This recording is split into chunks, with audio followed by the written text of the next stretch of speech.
savoir que chez le peuple juif en ce moment, c'est le mois de Hadar. Le mois de Hadar, c'est la période février, début mars. Et bientôt, beaucoup de juifs vont faire un jeûne qui s'appelle le jeûne d'Esther. Vous voyez, ça tombe bien. L'unité juive est Esther. Et le prophète Nathan. Et la femme de Moïse. Waouh. Et le mois de Hadar, eh bien, c'est un mois spécial, parce que je ne vais pas faire l'insulte de vous rappeler toute l'histoire d'Esther et de Mardoché, et du peuple juif qui a été sauvé grâce à une femme qui s'appelle Esther, et grâce à un homme Mardoché, qui ont eu le courage d'aller voir un roi au risque de leur vie, et ils ont sauvé des centaines de vies. Et Hadar veut dire grand, glorieux. Force, dans d'autres, si on va un peu plus loin dans d'autres dictionnaires hébreux. Et donc c'est un mois spécial, et on peut voir, on a une confirmation avec tous les témoignages que j'ai entendus juste, des témoignages que je connaissais et d'autres que je ne connaissais pas, donc c'est vraiment très vivant cet après-midi, d'entendre cela, et ça correspond tellement à ce mois de Hadar, parce que c'est difficile quand on s'engage, et puis qu'on attend, et puis comme disait Eric sur le fait que, eh bien voilà, on avait des manières de prier, puis maintenant Dieu nous dirige autrement, puis on voit qu'on a des résultats. Et le mois de Hadar, c'est ça, c'est un mois où on va au combat, mais Dieu, si on va au bout de notre foi, Dieu répond, Dieu donne, parce qu'il est grand et glorieux. Et je trouve que c'est intéressant de voir cela. À l'époque de Salomon, on a retrouvé, écrit sur une tablette en pierre, et on parle du mois de Hadar, en disant que c'est un mois spécial, puisque le mois de Hadar, en Israël, à l'époque, on faisait le binage du lin. Alors, c'est quoi le binage du lin? Où est-ce que tu veux en venir? C'est quoi cette histoire? Alors, hier, je partageais justement avec Pierre Hamelin qui nous a visités, parce qu'il lui est jardinier, et tout ça, et puis on parlait du binage. J'avais compris ce que c'était le binage, c'est labourer, c'est travailler autour d'une plante ou d'un arbre, de façon à aérer la terre. Et c'est une action qui se faisait donc du temps du roi Salomon, on faisait cela pour le lin.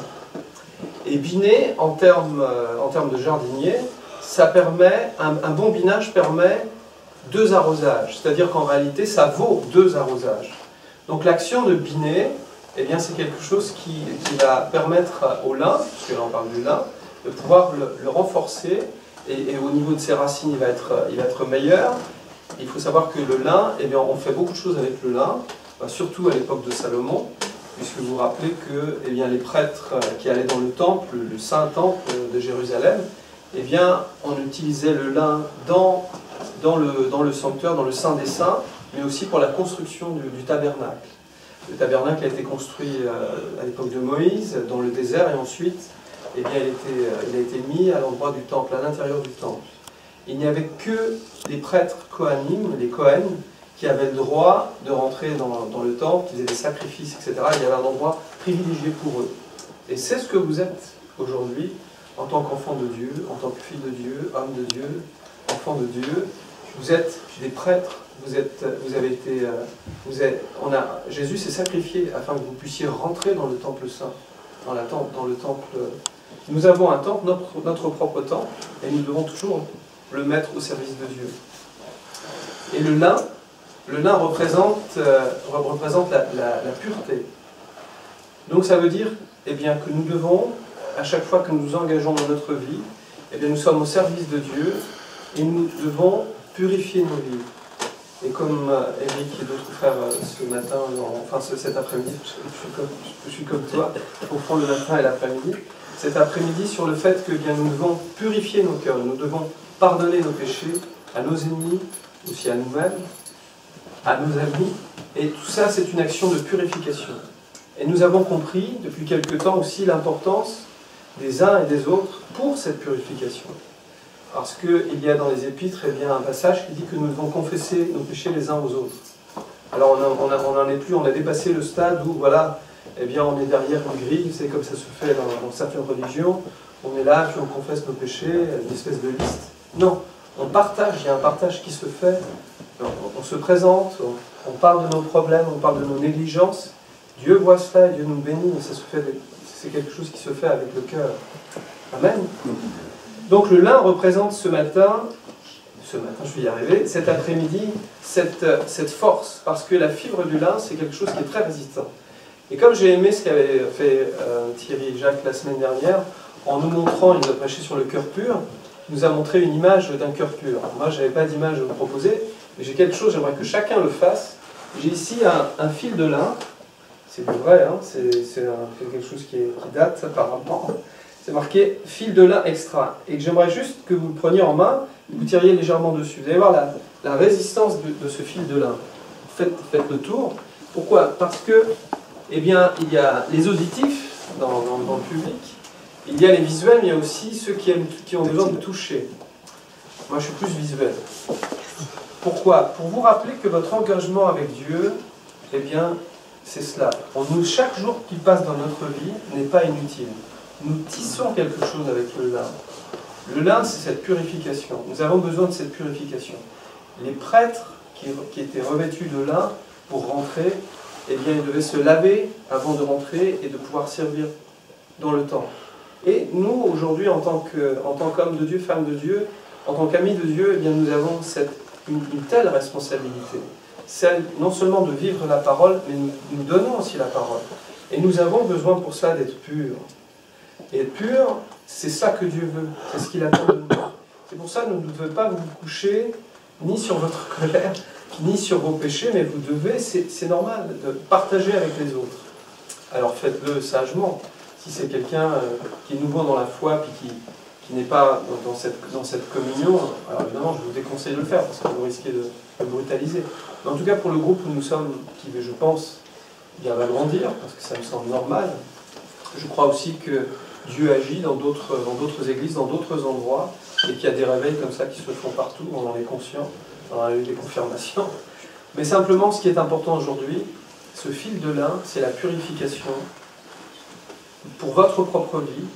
Et c'est pour ça que nous devons chaque jour, eh bien, avant de lire la parole, nous mettre dans cette position en binant notre lin, c'est-à-dire en regardant d'abord notre propre cœur, afin que la parole que nous allons lire ou que nous allons recevoir d'un autre, eh bien, nous puissions avoir préparé notre cœur pour la recevoir. Et pour que nous puissions bien comprendre, bien recevoir la parole de Dieu, pour que l'eau de la parole coule sur nous, comme elle coulerait sur le lin lorsqu'il y a eu un binage, eh bien, il nous faut cette purification. Elle est nécessaire. Elle est nécessaire. Avec le lin, comme je vous l'ai dit tout à l'heure, eh bien, Dieu a utilisé le lin pour tisser donc, le tabernacle, etc. Il y avait toute une préparation. On voit que Dieu, lorsque vous lisez dans les Écritures, tous les détails que Dieu donnait pour faire le temple, le tabernacle, ça veut dire, ça illustre combien Dieu tient à ce que nous faisons. Notre temps est précieux, mes frères et sœurs, notre temps est précieux. Comment est-ce que nous employons notre temps? C'est tellement précieux. Dieu est un Dieu aussi de détails. Amen. Et il faut que nous apprenions, que nous fassions attention à comment nous faisons les choses pour Dieu. Qu'est-ce que je fais avec mon fil de lin? Le lin, ça représente la mise à part, la sanctification, la purification. C'est quelque chose que nous devons faire. Ce n'est pas quelque chose qui nous est difficile, puisque lorsque nous avons un cœur pour Dieu, eh bien, dès qu'il y a un message qui nous est donné pour affermir notre foi, eh bien, nous sommes comme cette plante.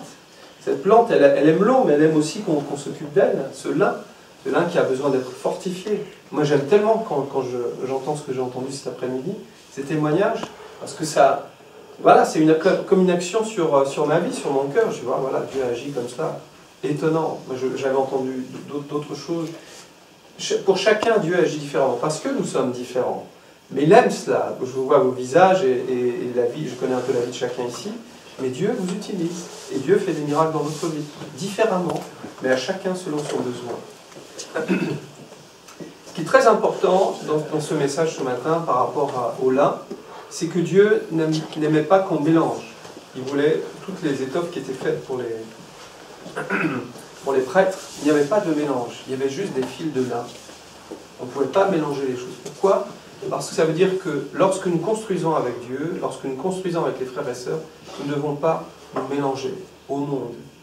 Si nous nous mélangeons au monde, eh bien nous devons alors de nouveau aller à la purification, de nouveau, parce que eh bien, c'est une autre semence. C'est une autre semence que vous mettez en vous. Et Dieu est jaloux de sa parole. Amen. Dieu est jaloux de sa parole. Le 15 février, Francis priait en langue, et c'était un dimanche matin. Je me souviens encore, Catherine lisait sa Bible, moi je lisais ma Bible de mon côté, et j'étais sur le psaume 125. Et dans le titre du psaume 125, c'est Cantique des montées. Et j'entendais, je pensais que Francis parlait avec quelqu'un, puis il y a une voix qui porte.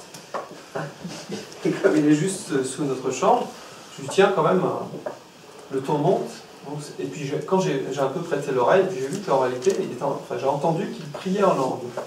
Et c'était assez étonnant parce que j'étais en train de lire le Cantique des montées. Et du coup, ça m'a un petit peu intrigué. Et il nous a apporté un bon message l'après-midi par rapport à un message que vous pouvez aussi retrouver sur le blog d'Éric. Et c'était un message qui était adressé aux enfants et à nous, et qui était vraiment édifiant. Et j'ai lu le psaume 125, et Dieu m'a attiré sur le fait que le chant des montées, ça veut dire quoi le chant des montées? Alors j'ai fouillé, et il y a plusieurs versions qui disent que ce n'est pas le chant des montées, mais plutôt pour comprendre le chant des degrés. Alors pourquoi chant des degrés? Ce psaume fait partie d'une série de 15 psaumes qui va du psaume 120 au psaume 134. 14 sont des psaumes de David, du roi David, et un psaume, c'est celui de Salomon. Et étrangement, le psaume de Salomon est au centre des autres psaumes. Il est entouré des psaumes de David. Et alors j'ai prié, je demandais à Dieu, mais c'est étonnant, pourquoi tu me montres cela? Est-ce que ça va fortifier mes frères et sœurs? Eh bien, il faut savoir que ces chants, ces psaumes qui étaient écrits, étaient ensuite chantés par les Kohanim, par les prêtres qui se rendaient au temple, à Jérusalem. Et il y avait 15 marches. Et ces 15 marches, les 15 degrés, représentent pour nous aujourd'hui eh bien, cette marche vers le temple. Le temple, le plus grand temple que nous aimons, que nous adorons, c'est Dieu lui-même, parce que Dieu, à la fin, sera son propre temple. Et c'est à cela que nous sommes appelés chaque jour. À marcher vers lui, en le remerciant, en le chantant. Dans Ézéchiel 40, eh bien, nous voyons que Ézéchiel nous donne une image du temple futur, en parlant de degrés à l'extérieur du temple et de degrés à l'intérieur du temple qui correspondent aux 15 degrés. Alors, il y a évidemment plusieurs niveaux, c'est le moment de le dire, pour comprendre la profondeur de ce que cela veut dire.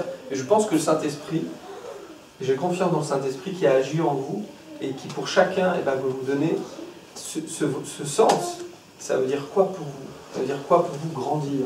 Ça veut dire quoi pour vous monter les marches? Si vous vous purifiez avec cela, si vous vous êtes mis à part pour Dieu, si vous continuez à croire à sa parole, et à profiter des dons, parce qu'en ce moment c'est un petit peu ça qui se passe au milieu de nous. Plusieurs ont reçu des dons, d'une manière ou d'une autre, et donc ça nous fait grandir, ça fait grandir le corps. Est-ce que vous croyez ça? Est-ce que ça vous parle? Oui. Amen. Dieu nous emmène plus haut. Il y a quelques mois, ma femme, suite aux différents mouvements, j'aime bien l'idée du mouvement, voilà, du mouvement avec ses vagues hautes, ses vagues basses, elle m'a dit, chérie, il faut que tu prennes de la hauteur. Bon, ok, moi j'aime bien les compliments. Bon. Mais c'est tellement juste. C'est tellement juste. Dans les situations, très souvent, eh bien, pour prendre de la hauteur, il faut se mettre sur ses genoux.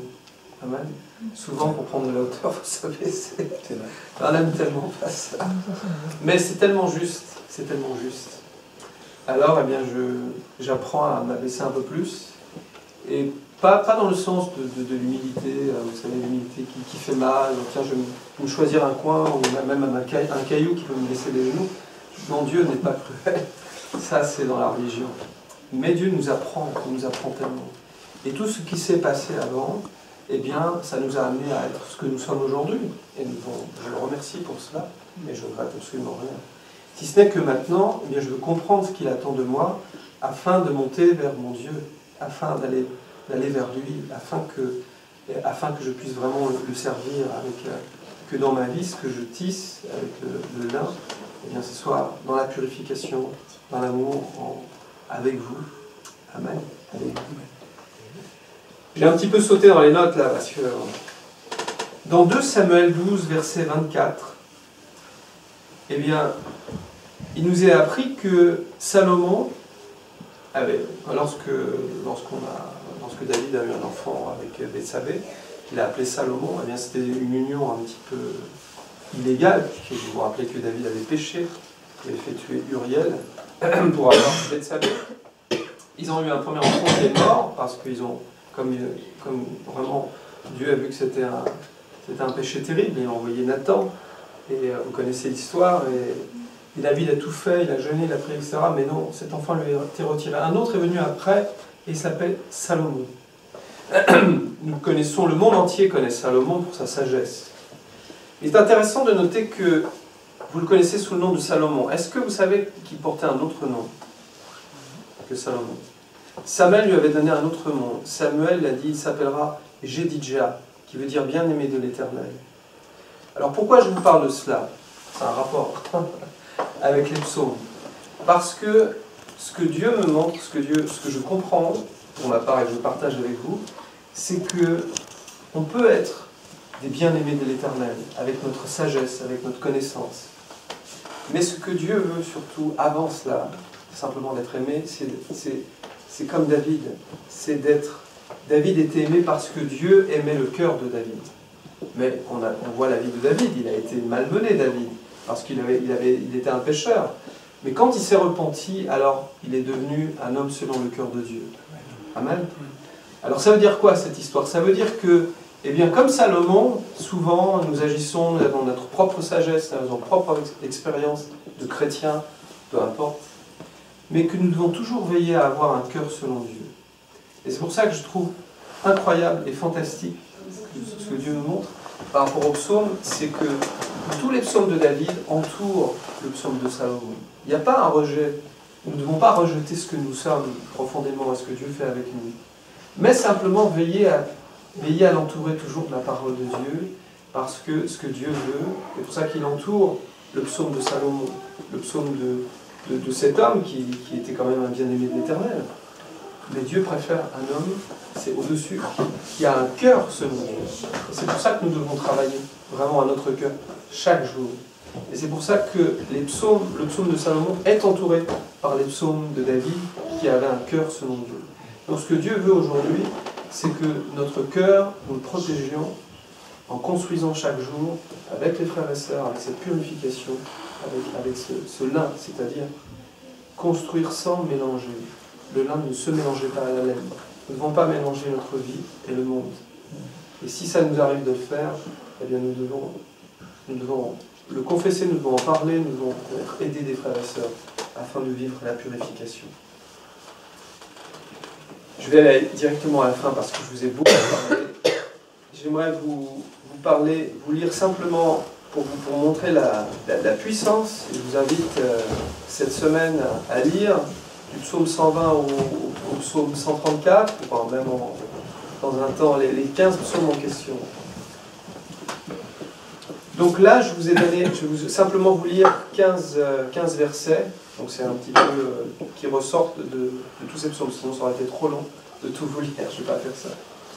Dans ma détresse, c'est à l'Éternel que je crie, et il m'exauce. Le secours me vient de l'Éternel, comme une ville dont les parties sont liées ensemble. Je lève mes yeux vers toi, qui sièges dans les cieux. Notre âme s'est échappée comme l'oiseau du filet des oiseleurs. Le filet s'est rompu, et nous nous sommes échappés. Ceux qui se confient en l'Éternel sont comme la montagne de Sion, elle ne chancelle point. Alors notre bouche était remplie de cris de joie. Si l'Éternel ne bâtit la maison, ceux qui la bâtissent travaillent en vain. Heureux tout homme, toute femme, qui craint l'Éternel. L'Éternel est juste, mais le pardon se trouve auprès de toi. Éternel, je n'ai ni un cœur qui s'enfle, ni des regards hautains.